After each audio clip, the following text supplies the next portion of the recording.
நான் சோகமா உட்காந்துருக்கிறேன். இல்லப்பா எப்பவுமே கடைக்கு வருவாரு மாமா. கடைக்கு வந்துருந்தாங்க எல்லா மாமாவும். எல்லாரும் வர்றது வேற. வடிவேல் மாமா கடைக்கு வருவார்ல, எப்பவுமே வருவார்ல. வந்து என்ன மச்சான் எப்படி என்ன மச்சான் என்ன பண்ற அப்படின்னு ஒரு 10 வாட்டிக்கு வருவாரு.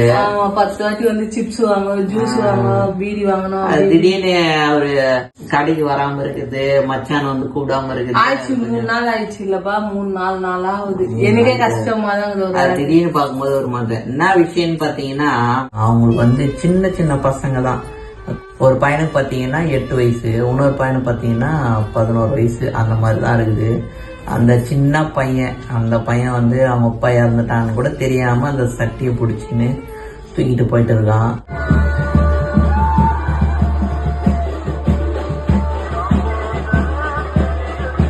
இது என்னன்னு பாத்தீங்கன்னா, இன்னைக்கு இருக்கிறவங்க நாளைக்கு இல்ல. நைட்டு தான் வந்து அவ்வளவு சந்தோஷமா பேசிட்டு போனாரு.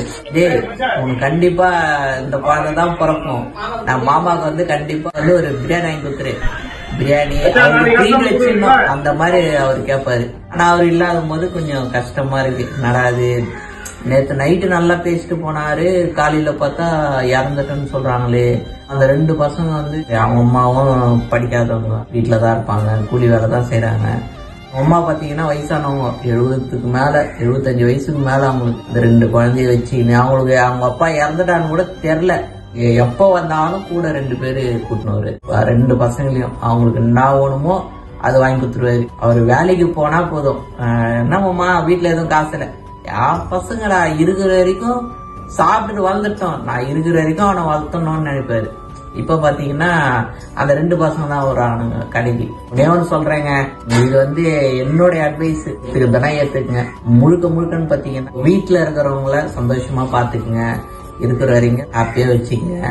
சரக்கு, தம்மு, பீடி, சிகரெட்டு, இந்த வந்து ட்ரக்ஸோ எதுவா இருந்தாலும் சரி எல்லாத்தையும் அவாய்ட் பண்ணிக்கங்க.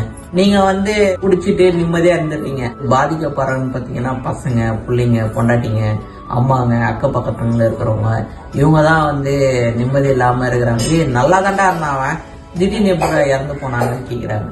என்ன பண்றது, ஃபுல் ஆர்கன்ஸும் போயிடுச்சு. மாத்தது உங்ககிட்ட சொல்லிட்டேன்.